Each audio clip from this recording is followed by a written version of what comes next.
Hello and welcome to SS college YouTube channel. मेरा नाम है हर्षवर्धन सिंह चौहान और आज हम पढ़ेंगे आपके क्लास 6 का चैप्टर नंबर 11 जिसको हम कहते हैं 3D शेप्स। अब देखो शेप की चीज़ आती है ना जैसे आपके दिमाग में, तो जेन्युइन हम शेप की क्या सोचते हैं, स्क्वायर है, रेक्टेंगल है, सर्कल है, ट्राइंगल है और बहुत सी शेप्स होती है। अगर आप देखोगे ना तो हर चीज़ की एक फिक्स शेप होती है। फॉर एग्जाम्पल एक रूम होता है, या तो रूम क्यूब होगा या क्यूबॉइड होगा, है ना। हर चीज़ की एक फिक्स शेप है। जैसे अगर आप अपने इरेजर को अगर आपने कभी देखा हो तो वो एक क्यूबॉइड के फॉर्म में होता है ना। शार्पनर अगर आपका हो क्यूबॉइड होता है। आपके अगर ये मार्कर है तो मार्कर की एक फिक्स शेप है। तो हर चीज़ की एक शेप होती है। वैसे ही शेप दो तरह की होती है। देखो शेप्स की अगर बात की जाए ना, शेप्स, तो शेप्स जो होते हैं ना वो दो तरह की। देखो एक तो होता है 1D। 1D के अंदर एक ही आता है जिसको अपन पॉइंट बोलते हैं। क्या बोलते हैं इसको अपन? पॉइंट बोलते हैं, ठीक है ना। 1D डी का मतलब क्या होता है? डायमेंशंस। अब ये डायमेंशंस क्या चीज़ होती है सर? तो देखो डायमेंशंस क्या होते हैं? लेंथ, ब्रेथ, हाइट, जिनसे अपन एरिया या वॉल्यूम, जिन कंपोनेंट से अपन एरिया या वॉल्यूम, जिन भी कंपोनेंट से एरिया या फिर वॉल्यूम अगर अपन किसी शेप का निकालते हैं ना, तो वो कंपोनेंट्स क्या डिसाइड करते हैं? उसके डायमेंशन डिसाइड करते हैं। फॉर एग्जांपल पॉइंट का कोई एरिया नहीं होता, पॉइंट की कोई शेप भी नहीं होती, ठीक है ना। पॉइंट को 1D क्यों कहा जाता है कि यार इसके अंदर 1D इसलिए आता है इसकी खाली लेंथ है या ब्रेथ है या खाली हाइट है, इसलिए क्या होता है? पॉइंट होता है। अब जैसे 2D की अगर बात करें ना, जिसको अपन सबसे ज़्यादा पढ़ते हैं, तो 2D में जैसे आपके आ गया स्क्वायर, आ गया आपके ट्राइंगल, आ गया रेक्टेंगल, और आप देख लो सर्कल है आपके। ये सब 2D शेप्स हैं। क्यों? क्योंकि देखो अगर आप स्क्वायर की बात करो तो इसमें लेंथ होती है और ब्रेथ होती है ना। अगर आप ट्राइंगल की बात करें तो देखो ट्राइंगल के अंदर क्या होता है? साइड्स होती हैं 3, ठीक है ना। तो ट्राइंगल के अंदर लेंथ ब्रेथ तो नहीं होती, पर इसमें 3 साइड्स होती हैं। रेक्टेंगल की अगर बात करें तो इसमें भी लेंथ और ब्रेथ होती है। सर्किल की अगर बात करें तो इसमें ना लेंथ होती है, ना ब्रेथ होती है, ना कोई साइड होती है। इसके अंदर क्या होती है? रेडियस होती है, जिसको अपन आर बोलते हैं, या फिर डायामीटर होता है ना। ये सब क्या है? 2D शेप्स हैं। 2D शेप्स क्या होते हैं? जिनको आप किसी एक मतलब जिनके अंदर खाली 2 डायमेंशन हो। यूँ समझो कि जैसे लेंथ होगी, ब्रेथ होगी। अब अगर आपको सर ट्राइंगल की अगर बात करें तो देखो अगर ट्राइंगल का आप देखोगे ना, ट्राइंगल के अंदर एक चीज़ होती है जिसको अपन बोलते हैं हाइट। ट्राइंगल के अंदर एक चीज़ होती है जिसको अपन बोलते हैं हाइट, और ट्राइंगल का होता है एक फिक्स बेस, ठीक है। तो बेस होगी, उसकी हाइट होगी। ट्राइंगल होता है क्या? 3 लाइन्स को इस तरीके से ज्वाइन किया जाए कि उनके बीच का जो एंगल है ना वो कितना होना चाहिए? 180 डिग्री होना चाहिए। वो शेप क्या कहलाती है? ट्राइंगल्स कहलाती है, ठीक है ना। तो इसमें क्या है? लाइन है। अब बात करते हैं अपन जिसकी बात करने जा रहे हैं, जो तीसरी तरह की शेप होती है, इसको अपन 3D बोलते हैं। कि सर ये 3D क्या होता है? 3 डायमेंशनल शेप्स। देखो हमने ज़्यादातर जो शेप हमारे प्रैक्टिकल वर्ल्ड में जो एग्जिस्ट करती है वो 3D होती है। हम 3D देखते हैं, हमारी आंखें देखती भी 3D है। 3D होता क्या है? उससे पहले ये समझ लो कि 2D वो होता है जिसको आप किसी प्लेन पेपर या प्लेन शीट पे इजीली रिप्रेजेंट कर सकते हो, वो आपका 2D कहलाता है। कैसे? तो जैसे ये बोर्ड है ना, अगर आप अभी देख रहे हो वीडियो में तो आपको क्या दिख रहा है? ये 2D दिख रहा है। 2D क्यों दिख रहा है? क्योंकि आपको खाली इसकी ये लेंथ दिख रही है, लेंथ दिख रही है और इसकी ब्रेथ दिख रही है, इसकी आपको हाइट पता नहीं है। 3D मुझे दिख रहा है क्यों? क्योंकि मुझे पता है कि इसकी देखो जो चौड़ाई है ना वो इतनी है, इसकी जो चौड़ाई है वो इतनी है, तो ये इसकी क्या होगी? हाइट होगी। तो वो हो जाएगा 3D। यानी 3D का मतलब क्या? देखो 1D का मतलब जिसमें एक कंपोनेंट हो, या तो खाली हाइट हो, या खाली ब्रेथ हो, या फिर इसके अंदर लेंथ हो। 2D के अंदर 2 कंपोनेंट होते हैं, लेंथ और ब्रेथ, हाइट नहीं होती है। फिर बता दूं 2D के अंदर कभी हाइट नहीं होती है। ट्राइंगल के अंदर जिसे हम हाइट मानते हैं वो मानते हैं क्योंकि ट्राइंगल के एरिया के लिए हमें हाइट की जरूरत पड़ती है एरिया के लिए। रेक्टेंगल के अंदर भी लेंथ और ब्रेथ होती है, और सर्किल में तो वो दोनों भी नहीं होती। सर्किल में सिर्फ एक चीज़ होती है जिसको अपन रेडियस बोलते हैं, या बोलते हैं जिसको अपन डायामीटर, ठीक है। ये अपना सर्किल हो गया। अब बात करते हैं 3D शेप्स की, कि 3D शेप क्या होती है और 3D शेप्स कौन कौन सी होती है। देखो डायमेंशन पता लग गया ना, वो कंपोनेंट जिससे अपन एरिया या वॉल्यूम निकालते हैं। एरिया वॉल्यूम किससे निकालते हैं अपन? या तो लेंथ से निकालते हैं, ठीक है, या लेंथ और ब्रेथ से निकालते हैं, या हाइट और साइड। अगर आपको ट्राइंगल का एरिया याद हो, half into base into height होता है। ट्राइंगल का एरिया क्या होता है? Half into base into height. तो देखो बेस और हाइट आ गया ना, 2 कंपोनेंट आ गए ना एरिया निकालने के लिए। तो ये कौन सी शेप होगी? 2D शेप होगी। अब इसमें बात करते हैं अपन जो चैप्टर का नाम है अपना, चैप्टर नंबर 11 है आपका, ये क्लास 6 का चैप्टर नंबर 11 जिसका नाम है 3D। अब देखो 3D की बात करते हैं कि 3D शेप्स कौन सी होती है। तो सबसे पहले तो ये डायमेंशन हो गया, आपका एरिया हो गया। देखो कभी भी 2D शेप की वॉल्यूम नहीं निकाल सकते आप। 2D शेप का वॉल्यूम नहीं निकाल सकते। वॉल्यूम क्या होता है कि उस वॉल्यूम हो गया आपका, देखो आपने एक फॉर्मूला पढ़ा होगा, आपको समझाता हूँ। Density equals to mass upon volume, ये एक फॉर्मूला होता है। और अगर आप इसको कन्वर्ट करें तो क्या हो जाएगा? वॉल्यूम इक्वल्स टू क्या होता है? Mass upon density. मास का मतलब क्या है यहाँ पे? मास का मतलब क्या है यहाँ पे, इसको समझो। देखो मास क्या होता है कि आप किसी स्पेसिफाइड एरिया को ऑक्यूपाई करते हैं ना, वो आपका मास कहलाता है। कैसे, अब एक आपको कैसे बताऊँ मैं, अब आपके घर में गैस सिलेंडर होगा किचन के अंदर, कभी उसको गौर से देखना, उसके अंदर एक गैस फिल्ड होती है, वो फिक्स अमाउंट की होती है कि इतने के अंदर इतनी ही आएगी।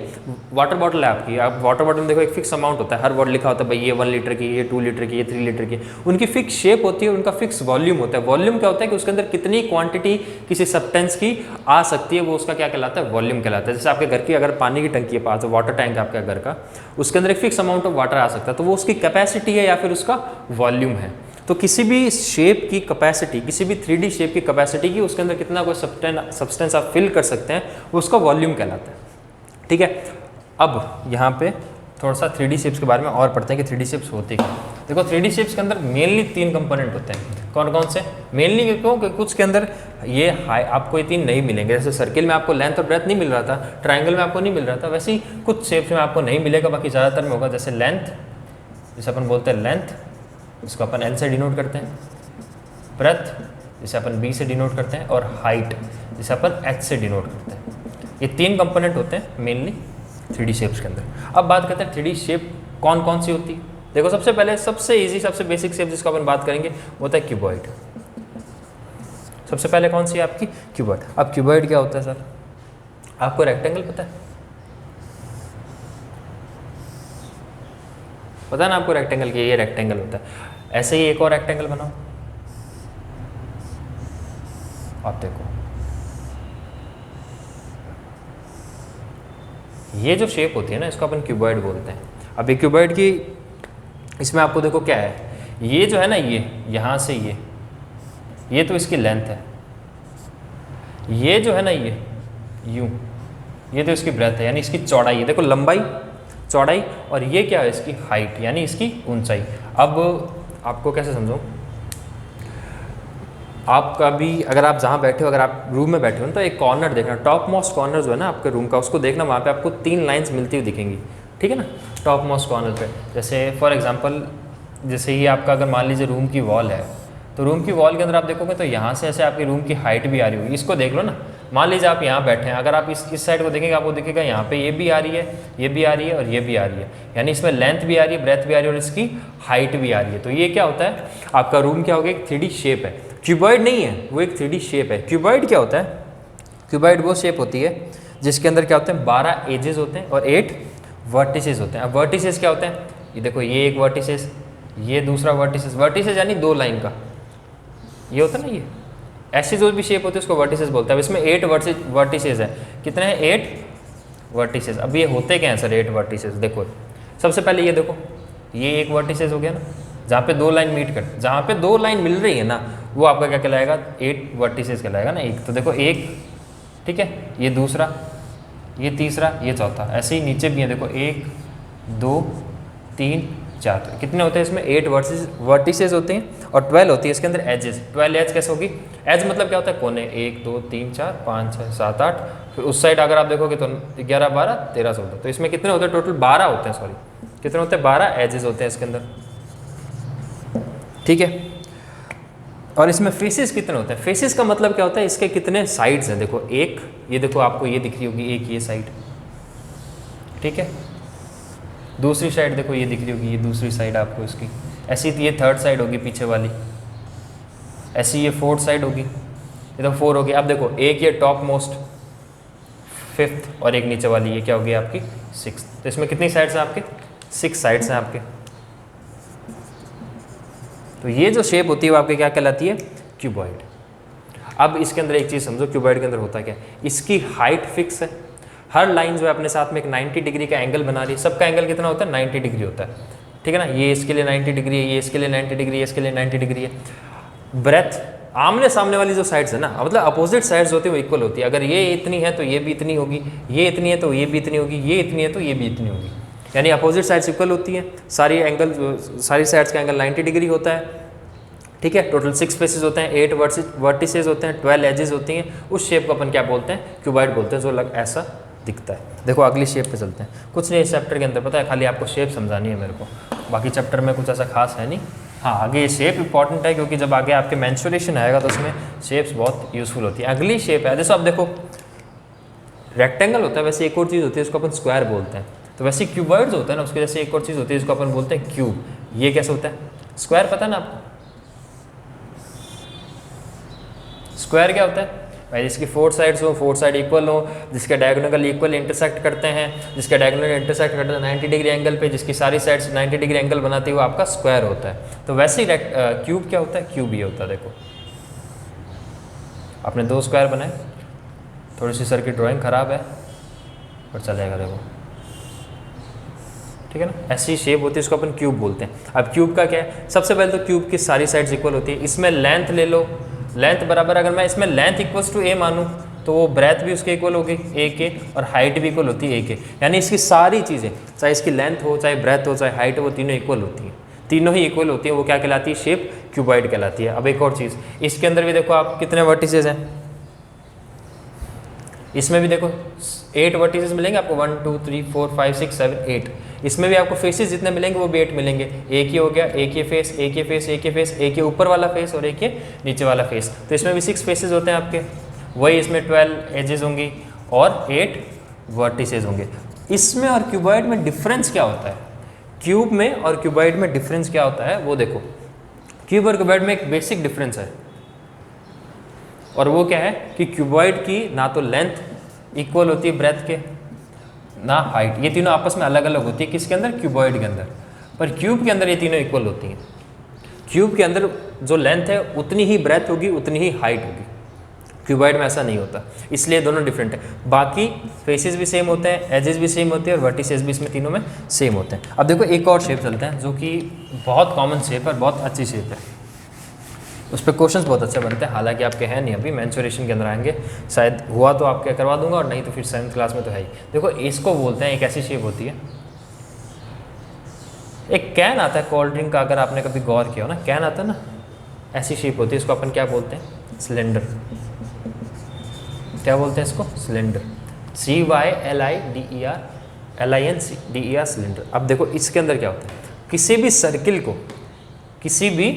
सर्कल को अगर मैं हाइट प्रोवाइड करवा दूँ ना, किसी भी सर्कल को अगर मैं हाइट प्रोवाइड करवा दूँ ना, तो वो क्या बन जाएगा? एक सिलेंडर बन जाएगा। यानी एक सर्कल के अंदर मैंने क्या जोड़ दी? हाइट जोड़ दी। कैसे? ये सर्कल है, देखो इसको ऐसे समझो कि एक सर्कल है जो ऐसे यूँ रखा हुआ है। अगर मैं इस सर्कल के अंदर ऐसे हाइट दे दूँ ना इसको, तो क्या शेप लेगा? ये ऐसी, जैसे आपकी ग्लास होती है ना, क्या होती है वो शेप? वो सिलेंडर शेप होती है। क्यों सिलेंड्रिकल शेप होती है? क्यों? क्योंकि उसके अंदर देखो बेस जो है ना, जिसका बेस सर्कुलर हो, और उसमें हाइट हो, वो शेप क्या कहलाती है? आपकी सिलेंड्रिकल शेप कहलाती है। अब इसके अंदर कुछ इसके फीचर्स हैं, देखो क्या, जैसे ये दोनों साइड से फ्लैट होता है। देखो इसके दोनों जो सरफेस है ना, दोनों जो फेसेस हैं, 2 फेसेस इसके क्या होते हैं? फ्लैट होते हैं, सर्कुलर होते हैं। इसमें 2 सर्कुलर फेसेस होते हैं, और इसमें क्या होती है? एक फिक्स्ड हाइट होती है इसके अंदर। ये जो शेप होती है ना आपकी, क्या कहलाती है? सिलेंड्रिकल शेप कहलाती है। अब इसमें एक चीज़ और ध्यान रखना, इसमें कहीं पे भी वर्टिसेस नहीं होते। इसमें क्या नहीं होते? वर्टिसेस नहीं होते, क्योंकि 2 स्ट्रेट लाइंस जहाँ पे मिलती है वो क्या बनाती है? एक वर्टेक्स बनाती है।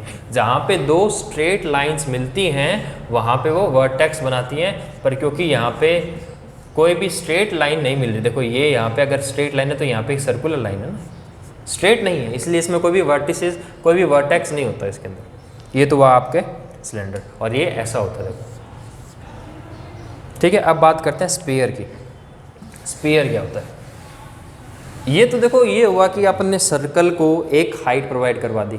स्फीयर के अंदर क्या होता है? जब सर्कल को अपन 3 डायमेंशन प्रोवाइड करवा दें। कैसे? फुटबॉल देखिए आपने, फुटबॉल, क्रिकेट बॉल हो गई आपकी, या फिर कोई भी, अगर आपने कोई भी स्पोर्ट्स खेला हो, टेनिस बॉल हुई आपकी, जैसे आप क्रिकेट खेलते हैं, वो क्या कहलाती है आपके? वो स्पेरिकल शेप कहलाती है। स्पेरिकल शेप क्यों कहलाती है? क्योंकि देखो अगर आप उसको ऐसे देखोगे तो आपको सर्कुलर दिखती है, ऐसे तो सर्कुलर दिखेगी, पर एक्चुअल में वो सर्कुलर नहीं होती है। क्यों? क्योंकि देखो उसके अंदर एक वो होती है, ऐसा क्या होता है? देखो सर्कल के अंदर ना, सर्कल के अंदर सिर्फ एक साइड रेडियस होती है। सर्कल के अंदर सिर्फ एक साइड रेडियस होती है। स्फीयर के अंदर ऐसे भी हाइट होती है, स्फीयर के अंदर ऐसे भी हाइट होती है, इसलिए वो शेप क्या कहलाती है? स्पेरिकल शेप कहलाती है।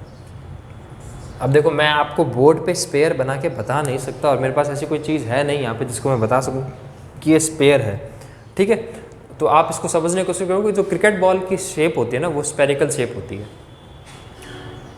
बस क्यों? क्योंकि उसके अंदर देखो अगर सर्किल, और अब आपको कि सर सर्कल और स्पेयर में क्या डिफ्रेंशिएशन है, तो बहुत सिंपल सा है। सर्कल के अंदर सिर्फ एक रेडियस होती है, इसमें भी रेडियस, इसमें भी कितनी रेडियस बना सकते हो आप, पर इसके अंदर हर जो है इसकी हाइट का मेरा मतलब क्या है कि आप मान लो ये एक बॉल है मेरे हाथ में, इमेजिन करो कि एक बॉल है, तो यहाँ से यहाँ तक जो होगा उतना ही यहाँ से डिस्टेंस होगा, उतना ही इसका ऐसे डिस्टेंस होगा। तो वो जो शेप कहलाती है वो क्या कहलाती है आपकी? स्पेरिकल शेप कहलाती है, ठीक है। अब आगे आपके एक बहुत अच्छी शेप आ रही है जिसको कहते हैं अपन कोन। अब कोन क्या होता है?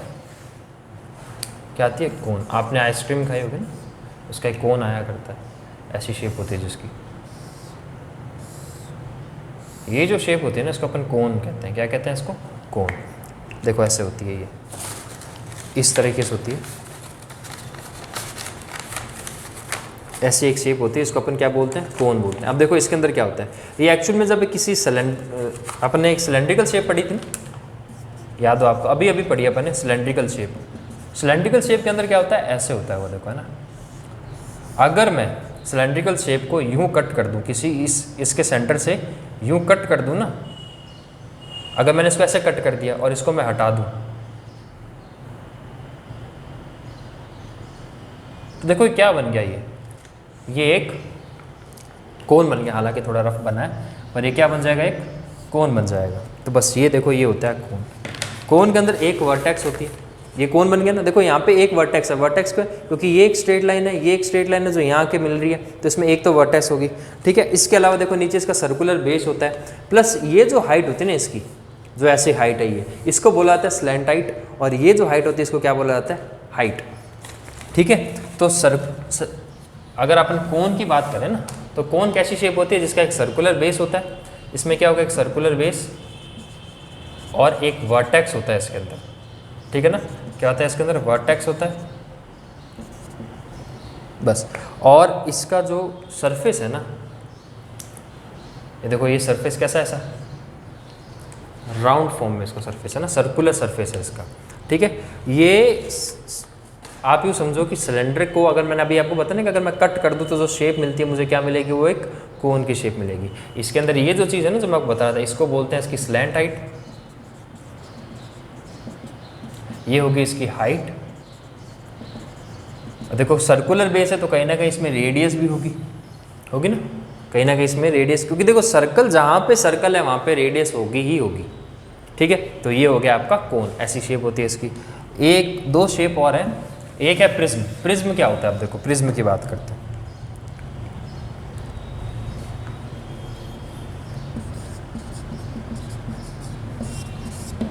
ठीक है।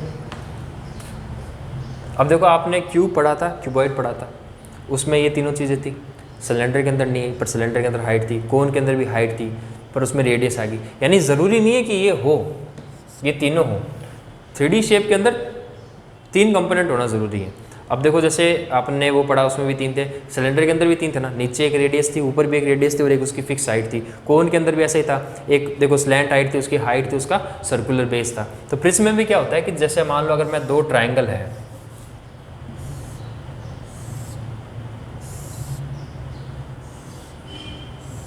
ये अपने क्या आ गया आपके पास में?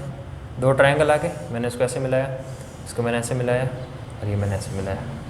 ये जो शेप होती है ना, 2 ट्रायंगल बनाए और मिला दिया, ये जो शेप है इसको अपन क्या बोलते हैं? Prismatic shape. अब इसके अंदर क्या होता है? देखो इसके अंदर सबसे पहले तो ये तो होगी इसकी वर्टेक्स, 2 वर्टेक्स होती है इसके अंदर, ठीक है ना। ये वर्टेक्स होगी इसके अंदर। यहाँ पे आपको मिलेंगे 4 फेस, एक तो ये सामने वाला फेस, एक ये पीछे वाला ट्रायंगुलर फेस, एक ये वाला फेस, एक ये वाला फेस, और एक नीचे फेस। कितने फेसेस हो गए इसके अंदर? 4 फेसेस होते हैं, सॉरी 5 फेसेस होते हैं इसके अंदर, एक और फेस होता है, ठीक है। कितने फेसेस होते हैं? 5 फेसेस होते हैं। और इसमें कितनी एजेस होती हैं? 9 एजेस होती हैं। और अब इसमें वर्टेक्स की बात करें तो 2 तो ये होगी, नीचे 1 2 3 4, तो कितनी वर्टेक्स होगी? 6 वर्टिसेस होती है इसके अंदर। वर्टेक्स सिंगुलर है और वर्टिसेस जो है प्लूरल है, इसमें 6 वर्टिसेस होती हैं। तो ये जो ऐसी जो शेप होती है इसको अपन क्या बोलते हैं? प्रिज्मेटिक शेप बोलते हैं, यहाँ प्रिज्म बोलते हैं, दो ट्रायंगुलर फेस होता है, उनको जब अपन ज्वाइन करते हैं तो अपन को जो शेप मिलती है उसको अपन बोलते हैं प्रिज्मेटिक शेप या फिर प्रिज्म। ठीक है, एक लास्ट शेप है जो आपके, जिसको अपन बोलते हैं पिरामिड। आपने देखा होगा ना पिरामिड, इजिप्शियन पिरामिड, वो कैसी शेप होती है। देखो अब पिरामिड क्या होता है, पिरामिड के अंदर जो बेस होता है ना आपका, वो तो होता है रेक्टिलिनियर बेस होता है, और इसकी साइड्स होती है वो ट्रायंगुलर होती है। कैसे, अगर आपने कभी पिरामिड देखा हो ना, तो पिरामिड आपको, पिरामिड की हर फेस ऐसी दिखेगी, आपको पिरामिड की हर फेस ऐसी दिखती है। अगर मैं इसके पीछे की फेसेस बनाऊँ ना, तो वो कुछ ऐसी होगी। ऐसी जो शेप होती है ना, वो क्या कहलाती है, पिरामिडिकल शेप कहलाती है, पिरामिड कहलाती है। अब देखो इसके अंदर ऐसा क्या है, इसकी हर जितने भी जो भी आप फेस देखोगे ना, देखो ये फेस भी एक ट्रायंगल है, ये फेस भी एक ट्रायंगल है, अगर ये फेस है तो भी ट्रायंगुलर है, ये फेस भी ट्रायंगुलर है, पर इसका जो बेस है वो एक तरह का इसका बेस अगर आप देखोगे ना यूँ, तो बेस इसका क्या है, रेक्टेंगुलर है।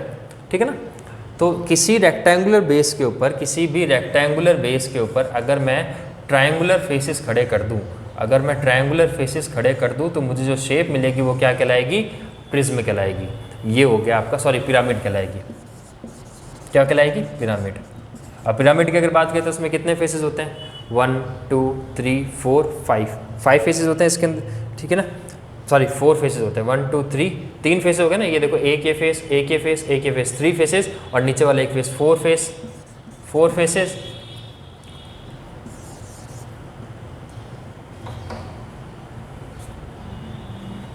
और 4 वर्टिसेस होती हैं, और इसमें 6 एड्स होती हैं। अब ये कब होता है, जब इसका बेस जो है ना वो रेक्टेंगुलर बेस हो ना, जब इसका बेस रेक्टेंगुलर होगा तब ये चीज़ होगी। जब बेस रेक्टेंगुलर होगा तो 4 फेसेस होंगे, 4 वर्टिसेस होगी, 6 एज होगी। अगर इसका बेस स्क्वायर है, अगर इसका बेस स्क्वायर है तो इसके अंदर होगी 5 फेसेस, 8 एजेस और 5 वर्टिसेस। ये सिर्फ इन्फॉर्मेशन के लिए, आपकी इन्फॉर्मेटिव चीज़ें हैं ये, कि अगर रेक्टेंगुलर बेस होगा पिरामिड का तो ये होता है, स्क्वायर बेस होता है तो ये होता है। बाकी इसका आपके चैप्टर में आगे जब आएगा ना एक्सरसाइज, उससे कोई लेन देन नहीं है। ठीक है, तो देखो यहाँ पे ये आपकी बेसिक शेप होगी। ठीक है, तो ये तो होगी आपकी शेप्स जो अपन अभी इस चैप्टर के अंदर अभी समझिए। अब देखो शेप्स कितनी तरह की होगी, क्यूबॉइड, क्यूब, 3D शेप्स की बात कर रहा हूँ मैं, क्यूबॉइड, क्यूब, स्पेयर, कोन, सिलेंडर, पिरामिड और प्रिज्म। टोटल 6 तरह की आपकी बेसिक जो है वो 3D शेप्स होती है, और इन्हीं के अराउंड जो अगली अपनी एक्सरसाइज होगी। तो आपसे मिलते हैं नेक्स्ट वीडियो में। नेक्स्ट वीडियो के अंदर हम करेंगे आपकी एक्सरसाइज, इसी की 1.1, और एक ही एक्सरसाइज है और बहुत ईजी है, कुछ भी नहीं हो एक्सरसाइज में। अभी आप जो क्वेश्चन देखेंगे ना अगले वीडियो के अंदर, तो बहुत ईजी है। ठीक है, तो मिलते हैं आपसे नेक्स्ट वीडियो में। तब तक के लिए आप क्या करेंगे, आप इन शेप्स को पढ़िए और अपने आसपास, अपने सराउंडिंग में देखिए कि आपको इनमें से कितनी शेप्स मिलती हैं। आपको मैक्सिमम शेप्स मिल जाएंगी। हाँ, पिरामिड और प्रिज्म मिलना मुश्किल है। देखो पिरामिड तो अपने ऐसे पिरामिडिकल शेप तो आपको मिलेगी नहीं ना, प्रिज्मेटिक शेप मिलेगी, पर हाँ रेक्टेंगुलर, क्यूबॉइड, स्पेरिकल शेप तो मिल ही जाएगी। कोई क्रिकेट बॉल होगी, कोई भी ऐसी चीज़ होगी, आपको मिल जाएगा। ठीक है ना, सिलेंड्रिकल शेप भी आपको मिल जाएगी। ये 2 शेप भी देखना, कोशिश करना अपने आसपास शेप्स देखना और उनको ऑब्जर्व करना अच्छे से। और इनको ये जो इनकी जो इन्फॉर्मेटिव चीज़ है ना, कितने फेसेस होते हैं, कितने वर्टिसेस होती है, कितनी एजेस होती हैं, ये आप इनको अच्छे से याद कर लेना, आगे आपके काम आएंगे। तो मिलते हैं आपसे नेक्स्ट वीडियो में, तब तक के लिए बाय।